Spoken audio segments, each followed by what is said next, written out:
¿Qué tal? Buenas noches. Vega de Pas es desde hace muchos siglos el corazón de la ganadería extensiva de montaña, es uno de los 3 valles pasiegos y los ataques del lobo a esta ganadería han dejado de ser algo raro, excepcional, a convertirse en el pan de cada día. Planes de gestión polémicos que han elevado las voces en los diferentes debates, ayudas insuficientes, de toda esta problemática que atañe al sector primario en nuestra región y en concreto a esta zona les vamos a hablar a lo largo de esta entrevista, y lo vamos a hacer desde una dimensión doble, porque en esta situación hay una parte política de tomar decisiones políticas, pero también hay que contar con el testimonio de quien está en el día a día y conoce de primera mano qué suponen esos ataques.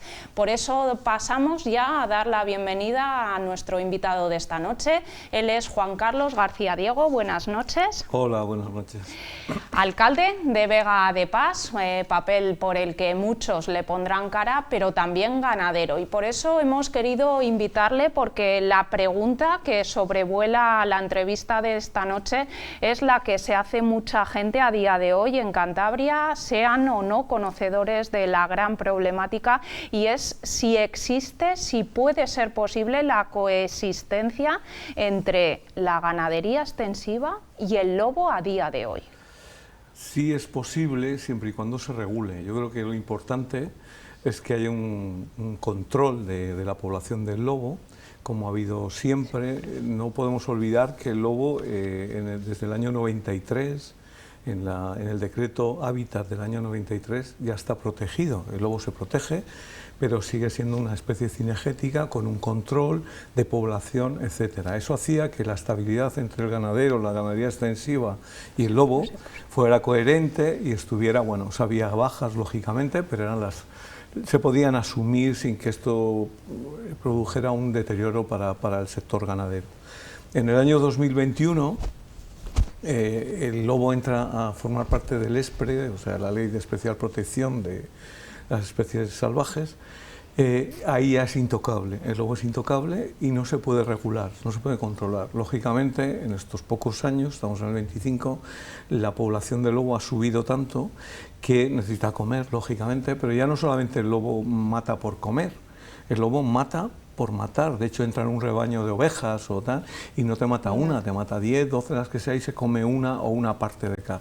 Entonces, ese es el gran problema que tiene el lobo. Lógicamente, otro de los problemas que está pasando es que el lobo, la fauna salvaje, es más difícil de cazar y hay menos, y se acostumbra a la caza fácil, que es el ganado doméstico, y eso es lo que hace que cada vez haya más ataques a la población de ganado doméstico, y eso está causando ya no un decremento económico, pero aunque se compense, ya no hablamos de eso, yo ni siquiera quiero entrar en eso, es un decremento moral. O sea, yo creo que es muy complicado que tú tengas una actividad y que todo tu trabajo te lo echen abajo, ¿no? Es como si tú estás aquí, grabamos hoy y luego van y te lo destruyen. Esto pasa hoy, pero llega mañana y te lo hacen otra vez. Pues llega un momento que moralmente te agota, ¿no? Te cansa. Ese planteamiento es válido, pero también hay voces que hablan, Juan Carlos, sobre todo gente pues que no está en el día a día de los pueblos, en la ciudad, que dice: los que han invadido, los que han perpetrado un ataque directamente son los ganaderos. Vale, y entonces, ¿qué hacemos aquí? ¿Quién ha invadido? Esto seguro que estaba desierto, esto eran praos, seguramente, o agua en su día. ¿Qué hacemos aquí, todos estos que viven en la ciudad? ¿Por qué han invadido la ciudad? Personalmente, además, no hay un árbol o pocos jardines. Nosotros tenemos ahí un monte salvaje, cuidado por el hombre, porque la naturaleza hay que conservarla y hay que cuidarla, y es la única manera de que no se produzcan incendios como los que hemos conocido, etcétera, etcétera. Pero cuando se habla de la invasión del hombre, claro que invadimos, somos otra especie que invadimos, y lógicamente, pero es que también los que están en la ciudad están invadiendo, están consumiendo, están todo. Yo creo que es el ridículo mayor que se puede decir. O sea, yo puedo entender muchas cosas y estar a favor de muchas cosas, y entiendo a todo el mundo, pero es un gran ridículo decir que es que hemos invadido. ¿Hemos invadido qué? En ese cupo máximo para esta temporada en la que estamos 25-26 de extracción establecido eran 41, en 41, sí. Ya van en torno a los 25, sí, si no me parece que sí, o 30 me parece por ahí. Si no me equivoco. Así, sí. ¿Esa es la solución por la que pasa el problema? Esa es una solución. Yo creo que lógicamente hay que hacer extracciones, hay que controlar la población, si no nos invadirían, no sé, si es que es evidente, está pasando en zonas como Valencia, por ejemplo, con el jabalí, que no hay cazadores, y ahora están pagando a gente para que controle la población de jabalí. Está pasando con el conejo, está pasando con muchas cosas, o sea, hay que controlarlo, y todo estaría muy bien. Bueno, nos vamos todos, dejamos las especies no humanas y nos liquidamos, yo no sé lo que quieren, ¿no? Yo creo que hay que controlar, nadie está en contra, y yo mucho menos, de que el lobo desaparezca. El lobo no tiene por qué desaparecer, pero sí convivir. Es posible, lo hemos hecho durante siglos. ¿Por qué ahora no? ¿Por qué ahora esa ideología naturalista, proteccionista, pero a unos niveles absurdos, porque no desconocen principalmente? Porque curiosamente la mayoría de la gente que se manifiesta es de la ciudad. No conviven con el medio, ¿no? Entonces los que estamos en el medio, en el pueblo, en las zonas rurales, que estamos en el monte, que conservamos la naturaleza de verdad, no somos pisahojas, estamos todos los días en el campo, en el monte, en el prado, conocemos verdaderamente cómo es. ¿Por qué no nos dejan gestionarlo? Yo cuando viene gente a mi pueblo, a La Vega, y vienen dando lecciones de cómo hay que gestionar la naturaleza, yo les enseño los montes que hay, ¿no? Y digo, esto mi abuelo ni mi tatarabuelo no eran ingenieros, no eran grandes gestores teóricos de la naturaleza, pero aquí tenemos un legado que es robles centenarios, hayas centenarias, etcétera. Y aquí están, nos lo dejaron ellos, no los hemos hecho nosotros, y no eran teóricos de la naturaleza. Claro que tiene que haber, yo no discuto que tenga que haber teóricos de la naturaleza, lo que tú quieras, pero también la gente que ha vivido y ha convivido y ha vivido gracias a la naturaleza sabe cómo gestionarla, porque es de lo que vive. El de la ciudad no, pero la ciudad se va a dar cuenta cuando no tenga en el estante del supermercado los huevos, la carne, las verduras, etcétera. Eso es cuando va a tener un problema, y entonces va a decir, igual es que hace falta apoyar algo más al sector primario, porque es de lo que comemos, es de lo que vivimos, gracias a eso vivimos, ¿no? ¿Cuál ha sido su experiencia personal como ganadero? No, yo no he tenido ataques, gracias a Dios, como ganadero. Bueno, hay sospechas de que se hayan algún animal que se haya partido una pata una vez, pues sospechamos que haya habido pero bueno, yo por suerte no he tenido. Sí, pero como alcalde. Pero como alcalde muchas. Y en los últimos tiempos los titulares que hacen referencia yo a creo esta que es semanal, hay ataques en mi zona, en mi pueblo. Tuvimos una temporada que incluso el lobo llegaba a las zonas urbanas, o sea, atacaba en las zonas urbanas. Yo tengo imágenes y lo dije en el Senado, de una intervención que tuve, además coincide esa mañana, me llamó una madre diciendo que su hijo estaba llorando porque el lobo había matado a su perro. Pero lo había matado en Viaña, no en el monte, como dicen los naturalistas, ¿no? Que el lobo solo está en el monte, arriba, en las montañas, tal, ¿no? Como Heidi. No, mentira, había bajado al pueblo. Pero es que ha matado ovejas en el casco, cerca de la zona urbana. Es que en Comillas, no hace mucho se ha visto un lobo.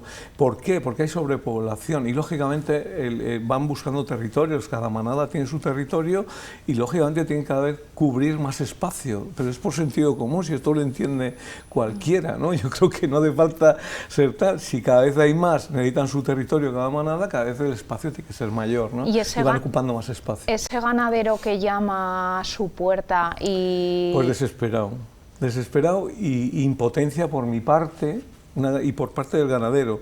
La impotencia es cuando dicen, no, tenéis que hacer algo. Claro que tenemos que hacer algo. Desgraciadamente la política es lenta. Nosotros conseguimos en el Senado aprobar la salida del lobo en el ESPRE, luego se metió en la ley de desperdicio alimentario, también en el Senado se aprobó, se pasó al Congreso y se aprobó. Conseguimos sacar al ESPRE al lobo del ESPRE. En Europa se consiguió sacar al lobo del ESPRE, o sea, todos los países europeos están a favor del control ya, menos España, o sea, el gobierno de España es el único que está en contra. De hecho, ese artículo donde se mete al lobo para que salga del ESPRE en la ley de desperdicio alimentario, está recurrido por el defensor del pueblo, o sea, no recurre otras cosas, ¿no? Como lo que está pasando desgraciadamente, y sin embargo recurre esto, ¿no? Yo creo que es ya un talibanismo ideológico que ya raya la paranoia, yo creo. Pero el ganadero no entiende de bandos en esta materia. Y es lógico que no entienda. El ganadero quiere su trabajo, quiere, yo se lo dije al ministro Planas, ¿no? Digo, mire, es que si ustedes lo que quieren, no ganaderos, sino productores de carne para alimentar al lobo, nos lo dicen, porque igual algunos ganaderos nos retiramos y otros decidimos alimentar al lobo, ¿me entiende? Pero tomamos una opción, pero lo que no podemos estar es criando animales para que nos los mate el lobo, que también les tenemos cariño, ¿no? Es como si, y el ejemplo que también que es tú tienes un perro y lo sacas a pasear y te lo matan. Y te digo, no te preocupes, que te indemnizamos y que te compras otro. Pero también te lo matan y te compras otro porque te lo pagamos. Si no es un problema de dinero, te lo pagamos. Llega un momento que dices, mira, yo no paseo más perros porque cada vez que me matan al perro tengo un disgusto. ¿Me entiendes? Pues esto es un poco igual, ¿no? Yo creo que, yo entiendo a todo el mundo que quiere conservar, y todo eso, y yo soy el primero, si nosotros vivimos de la naturaleza. Preservar. Sí, ¿cómo no vamos a conservar, preservar, tener limpios nuestros montes, nuestros pastos, nuestro tal? Porque es de lo que vivimos. Pero ¿qué nos van a enseñar a alguien que está aquí en la ciudad y sube el fin de semana a pisar hojas? ¿Hay algún tipo de ganado específico que sea más atacado por el lobo? Lógicamente, mira, los potros son muy atacados porque las yeguas no defienden, no saben defender. Las vacas, sí, eso defienden más, pero a ver, al final mueren también terneros, y por supuesto las ovejas, que son muy factibles de matar, ¿no? Muy fáciles de matar por parte de los lobos. ¿Qué pérdidas económicas podría decirnos que tiene la zona en los últimos tiempos? No lo sé, no te puedo valorar en dinero, la verdad, no te puedo valorar. Yo sí, me parece, no recuerdo mal, eran 3.000 y pico los daños en el 2024 o 23 en Cantabria solo, de animales muertos reconocidos, o sea, no de los que pienso sino que porque hay animales que desaparecen y esos no se reconocen como ataque de lobo, ¿no? Y entonces, bueno, yo creo que son cantidades importantes. Estábamos hablando de indemnizaciones que rayaban los 2 millones de euros o así, 1 millón y pico, 2 millones, ¿no? Va variando la cifra, depende del año, pero por ahí. Ese volumen, teniendo en cuenta que no se hace todo lo que se debiera. No, claro, y que hay retrasos, que no tal, que el Ministerio tampoco paga a las consejerías para ¿Por cuánto se podría multiplicar esa cuantía en el caso de que tuviésemos ese censo controlado y se pudiese asegurar? Si se hubiera todo, no lo sé, la verdad es que no lo sé, pero unas cantidades grandes, o sea, pero te quiero decir que, bueno, dices, es que la solución es pagarlo, ¿no? Dices, pues venga, se pone más dinero. Vamos a destinar recursos. Vale. Pero es que esa no es la solución no es pagarlo. Yo no quiero que me paguen mis animales, yo quiero que mis animales vivan y que yo les críe, aunque luego sea con destino a alimentación humana, pero o para criar. Yo tengo vacas que tienen 15 años y que han vivido fenomenal, y ¿me entiendes? O sea, quiero decir que es la gestión de un negocio como cualquier otro trabajo. Yo por eso le pongo a cualquier trabajador que vaya a trabajar y que no le paguen a final de mes, le destruyan su trabajo y a ver qué opina, ¿no? Sí, sigue yendo cada día. Igual dice, oye, pues es que esto no me compensa, ¿no? Pues eso es lo que sentimos los ganaderos cuando pasa estas cosas. Digo, oye, es que es mi trabajo, es que asisto al parto de la vaca, asisto al parto del caballo, asisto a no sé qué, y resulta que a los 2 meses o 3 me lo han matado. Ese impacto emocional... Pues es importante, yo creo que tal. Luego hay que digo, no, es que hay ganaderos que les compensa más que tal, pero como todo en la vida, hay 2, 3 o 4, me da igual. Pero la mayoría no le compensa, porque ese es un argumento también de, no, es que hay gente que tal, pues como todo en la vida, hay gente para todo en la vida y en todos los sectores y en todas las personas, ¿no? Pero eso no es el problema. El problema es... que desde el desconocimiento, las zonas rurales, desgraciadamente, estamos gobernadas por las ciudades, ¿no? Quien nos gobierna son las ciudades, o sea, nosotros tenemos que dar energía a la ciudad, con lo cual da igual si se estropea un monte, ponemos un eólico en un sitio, porque yo estoy a favor, pero depende dónde, como todo en la vida. Un diabético, si le das azúcar, le has matado, pero el azúcar no es malo en sí, ¿no? Pues los molinos es igual.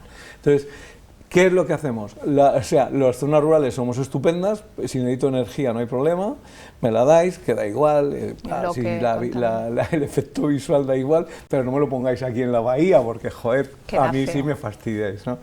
¿Me entiendes? O sea, la utilización de lo rural, protejo, desprotejo, depende, me convenga, eso es lo que más me cabrea a mí principalmente, y me cabrea principalmente que seamos gobernados por las ciudades, no se cuente para nada con las zonas rurales, ahora que está de moda la despoblación, todo ese rollo, es un cuento chino que sirve para que muchos vivan del cuento, pero que al final no se hacen las cosas como se tienen que hacer. Muchas veces se habla de ayudas insuficientes, de que no se incentiva de manera potente para que la gente inicie negocios o se quede en esos pueblos.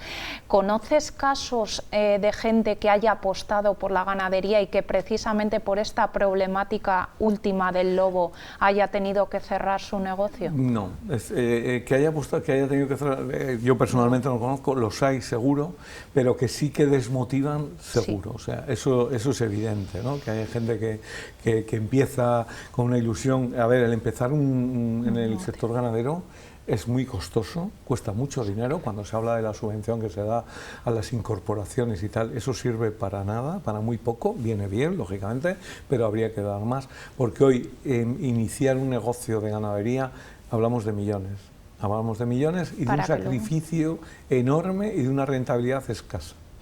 Si tú esos millones los metes al banco, te da más dinero que si trabajas. Entonces, lógicamente, lo que pasa es que por eso la ganadería tiene mucho de vocacional y por eso, desgraciadamente, en el sector muchas veces a nuestros hijos, tal, no te dediques a esto, y eso yo creo que lo hacemos mal.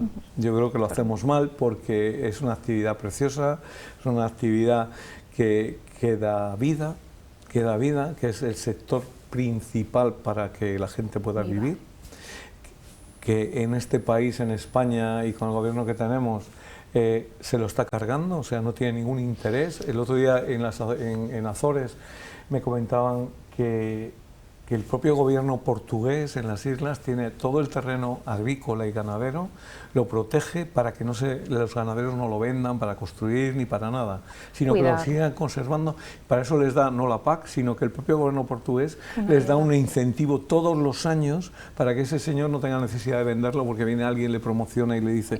No, sin embargo, para que sea un poco despensa de Portugal, ¿no? Es un poco la idea que había. La filosofía.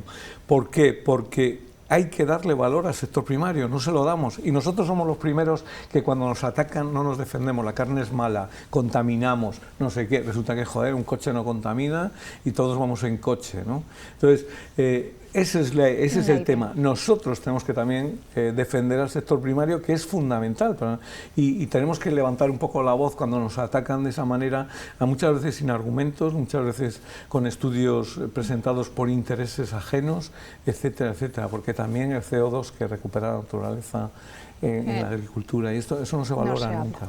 ¿Qué tipos de medidas preventivas, en este caso, tienen acceso los ganaderos?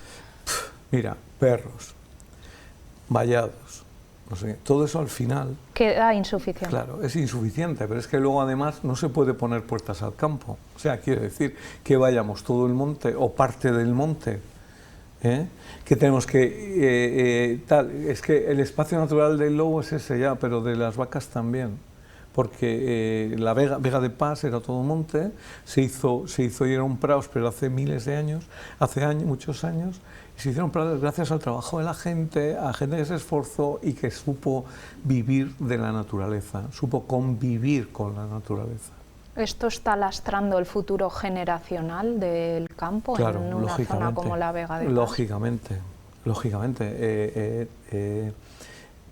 Yo tengo un amigo, un chaval de la Vega, que trabaja en otras cosas, pero tiene su afición a las ovejas, a las cabras, le han matado alguna oveja, y las tiene porque le gusta, porque tal, ya no como ni siquiera contar, pero me decía, dice, es que si sigo así los voy a quitar porque me llevo cada disgusto del uno, ¿sabes? Y yo que las tengo por hacer los prados y por tenerlas porque me gusta venir y estar aquí y tal, pues llega un momento que dices, joder, es que me voy a encontrar, ¿no? Ese es el tema, esa es la sensación, ¿sabes? Estamos en un medio de comunicación y muchas veces suele decirse que si no aparece un titular en prensa, si no aparece una movilización, no pasa nada. No existe el problema. ¿Ha habido movilizaciones en esta zona de Cantabria? No, ha habido manifestaciones de gente que, oye, me han matado, no sé qué, el otro día salía, todo este tema, ¿no? Pero el sector ganadero se moviliza, se ha movilizado. Yo creo que la última que hubo aquí en Santander, la última movilización, uno de los grandes problemas, aparte de las reivindicaciones de la PAC, etcétera, etcétera, uno de los problemas principal de la manifestación era el lobo, ¿no? Era el lobo, e incluso hubo gente que trajo potros comidos por el lobo, ¿no? Porque es la gran preocupación que tenemos en Cantabria. Claro, lo que no puede ser es que el lobo entre en el ESPRE como entró en su día porque las asociaciones ecologistas y Canarias vote a favor. Cuando todas las principales votaron en contra, todas las autonomías loberas votaron en contra de que el lobo entrara en el ESPRE, las demás votaron a favor. Tú no puedes meter a alguien que ni tiene lobo, es como lo que hace España, que vota a favor del ESPRE junto con Irlanda. Irlanda no tiene lobos. En este tema, Juan Carlos, parece que lo que nos falta es altura de miras. Ya hemos visto cuál es la postura que mantiene el actual ministerio, pero no sé si la gente que está en su casa o que gestiona un negocio de ganadería, lo que os pide a la clase política es que dejemos a un lado unas determinadas siglas. Ojalá. Yo estaría de acuerdo contigo. ¿Y eso no se va a conseguir nunca? Yo estaría de acuerdo contigo, pero cuando tú encuentras un ministerio como el MITEC o el de Ganadería, tan ideológicamente posicionado con este tema en contra del ganadero, pues es muy difícil llegar a conversaciones, a llegar a tal. A mí me encantaría, si esto tenía que salir del tema de la política, tenía que ser un tema de sentido común, tenía que ser, que la política también lo es, sí, pero quiero decir, el problema más allá de... Esto tendríamos que ir un poco más allá de ideologías, tendríamos que ir un poco a decir, oye, ¿qué es lo sensato para que esto funcione? ¿Por qué hasta ahora hemos convivido ganaderos y lobos y ahora ya no se puede convivir? ¿Por qué? Sí, porque beneficia tanto a los de un lado como a los del otro. Claro, porque eso nos iría bien a todos, ¿sabes? Y habría una regulación, seguiría habiendo lobos, el lobo no va a desaparecer, ni nadie lo quiere, pero habría una regulación y todo un mundo asumiría un número determinado de muertes si hubiera un control.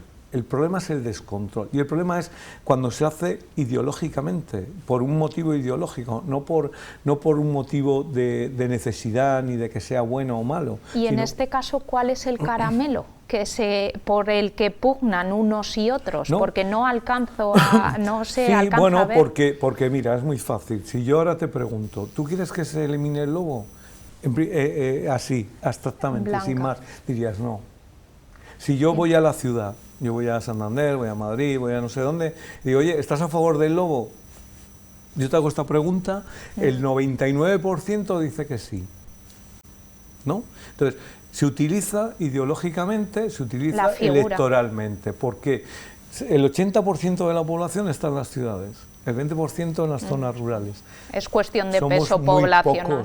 Somos muy pocos. ¿Qué es lo que vende más? Bueno, pues eso, el lobo al final es un peluche, ¿no? Como el oso, como todo, ¿no? Son peluches, pero no, al final atacan y tal. Y hasta ahora hemos tenido suerte, no ha habido ningún ataque a humanos que haya consecuencia física, pero podría haberlo. Y entonces nos lamentaríamos todos y diríamos, joder, tal, pero se pasaría, 2 días, volveríamos a lo mismo. Entonces, yo lo que pido es sensatez y lo que pido también, joder, que nos dejen gestionar también algo. No, a ver, yo sé que los de pueblo parece que somos inútiles y muy tontos, pero es que no somos tan tontos. La mayoría de la gente que está aquí ha salido de un pueblo, de padres o abuelos de pueblo. Sabemos gestionarnos, no necesitamos que nos lleven la cuchara a la boca, joder, que sabemos, ¿entiendes? Y eso me indigna y me cabrea mucho. ¿Por qué no cuentan nunca con nosotros para cuando gestionan nuestro territorio? ¿Por qué? Si es nuestro territorio en el que nosotros vivimos y convivimos y gestionamos, todo nos lo dan hecho. Yo como alcalde no puedo gestionar nada, nada del monte. O sea, yo tengo que pedir permiso a todo el mundo. Eso es indignante. O sea, ¿por qué tengo que pedir permiso si quiero limpiar un acceso? ¿Por qué tengo que pedir permiso si quiero coger una rama muerta? ¿Por qué hay que pedir permiso para podar unos árboles gente que lo ha hecho toda la vida? ¿Entiendes? ¿Por qué no puedes gestionar nada y sin embargo las ciudades se gestionan ellas solas y a nosotros? Que nos dejen algo, queremos trabajar. Como se nos ha pasado el tiempo rápidamente, nada, pero sí que me gustaría acabar con un mensaje de Juan Carlos García, Diego, más allá de la política, más allá del discurso, precisamente amparándote en esa postura de yo vengo de pueblo y yo sé gestionar y sé lo que se debería hacer en este tema. No lo vamos a conseguir, está claro, pero sí que la gente escuche un discurso más allá de unas siglas. Mira, es que efectivamente, yo, gracias a Dios, pertenezco a un partido que defiende lo que yo creo, ¿no? Pero bueno, independientemente de como Juan Carlos García Diego, pero no político, yo defiendo la vida en los pueblos, defiendo la gestión de los habitantes de los pueblos, la gestión. Defiendo la ganadería y el sector primario, por supuesto, porque es un sector bonito, es un sector que si la gente le diera el valor que tiene, vería que gracias a eso vamos al supermercado todos los días y encontramos lo que vamos a comer después. El otro día se salió una norma en que no se puede llamar carne a una hamburguesa de tofu, ¿vale? No se la puede llamar carne, ¿no? Es una hamburguesa de tofu, no hay leche de soja. No hay leche de soja, será un zumo de soja, será lo que tú quieras, pero la industria, los sectores ha conseguido, porque gasta casi 500 millones de euros anuales en publicidad, cuando el sector cárnico, el sector del primario gasta no llega a 40. Entonces, claro, eso que ha hecho que ese es el tema. Entonces, ha convencido a la gente que cuando toma leche de tofu, de soja o de lo que quieras, que está tomando leche, ¿no? Estás tomando un zumo, o lo que quieras llamarlo, con derivados. Me da igual. ¿Entiendes? Que es muy bueno, si yo no critico, pero no es leche, ¿vale? Pero hemos conseguido eso, y vuelvo a lo del inicio, hemos conseguido que el sector primario sea el Paganini de todo, somos los que cuando hay que negociar con lo que sea, está el sector primario para machacarle, y ya está. No. Y cuando se habla, y algo que quiero decir, y si me permite, no sé si tengo tiempo, cuando se habla de la PAC, ¿no? De las ayudas que tiene el ganadero, ¿no? Y el agricultor. Si el producto que produce, valga la redundancia, el ganadero y el agricultor, le pusiéramos en el mercado en su valor, podría llegar a la alimentación muy poca gente. Gracias a esas ayudas de la PAC, el producto está infravalorado para el ganadero y se puede llegar a que la gente pueda consumir una serie de productos de altísima calidad, y lo repito, yo soy productor de carne, tengo unos controles que no tengo en la óptica, ¿me entiendes? ¿Por qué? Porque es alimentación humana y yo soy el primero que estoy interesado en tal, ¿me entiendes? Entonces, vamos ahí y hay que darle una vuelta a eso, yo creo que es importante. La PAC, que es ayuda directa al ganadero, al final es ayuda indirecta al consumidor. No se nos olvide. Muchísimas gracias, Juan Carlos. Nos quedamos, como siempre, que abordamos el sector primario, sea cual sea el tema, en este caso ha sido el lobo, pero sea cual sea, es un tema pues que deja muchas voces, muchos flecos y por el que debemos trabajar mucho todavía. Sin más, ha sido el contenido que les hemos querido poner encima de la mesa en este nuevo Cantabria de cerca. Volvemos la próxima semana con más temas de actualidad.